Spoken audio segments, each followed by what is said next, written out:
One of the common misperceptions that people have about me is that as an abundance coach, like what I do is all of the things. I help my clients do all of the things that we know we need to do, especially around money, to experience the abundance that we want in our lives, as well as freedom and joy and growth and satisfaction and all of that. And so generally you're going to fall into two categories of that. You're going to work on making more money or spending less money, getting out of debt, setting up a budget, following a budget, investing your money, saving for retirement. We do all those things. And then if you've got any bit of, woo in you, you may be like, oh, I need to visualize and I need to do law of attraction and I need to do affirmations and I need to do a gratitude practice. We know how to do all those things, and they're all very good things to do. But after 26 plus years as an abundance coach, having supported my clients to do all of those things, it's not really what I do anymore. What I do is the same thing I do in my garden. Now, what does a garden have to do with money and abundance? Well, many people, when they think of gardening, they think of, okay, what do I want to plant? What do I want to grow? So they get good seeds. Maybe they get heirloom seeds, organic seeds. That's what we use. Maybe they get a rototiller so they can till up the soil. They get all the right tools. They get the right seed. They weed the garden. They get online and they learn about companion planting, and they make sure they plant the right things next to each other. And they make sure they don't crowd things too much, because if you plant them too close together, then nothing's going to thrive. They know how to do all of those things. They know how to do what I'll call the external things about growing a garden. They'll water it if it doesn't rain. Maybe they got a sprinkler. Maybe they hand water, and it doesn't matter. They've got all the stuff they think they need to grow an abundant garden. But the piece that they're missing, and it's the most important piece, and it's really what my work has evolved to, has to do with the soil.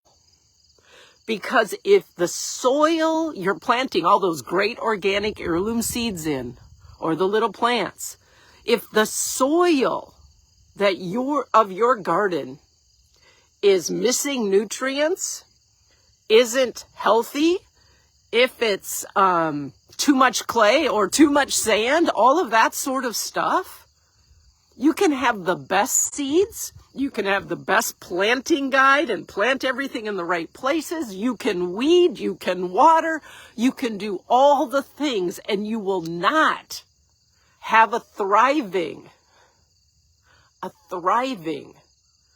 garden, because it all comes down to the soil that you're planting in.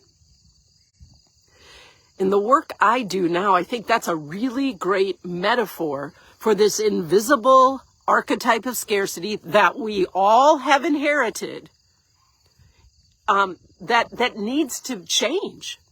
It's like that is the soil upon which we're doing all the things we know to do to have abundance in our lives. And yet, it's not working. Not really. And maybe you're going, oh, it's working for me, but let's look around at a larger level. It's not working for a majority of people, and it's not really working for our planet. And if it's not working for a majority of people on the planet, pretty soon it's not going to work for you either, my friend. So the work I do, yes, I'm going to use gardening metaphor, I'm going to help you pick the best seeds. I'm going to teach you where to plant things and what goes next to each other. And I'm going to show you what's a weed versus what's a plant, and tell you what needs to be watered and how much. I'm going to do all of that. But more important than all of that is we're going to look at the soil.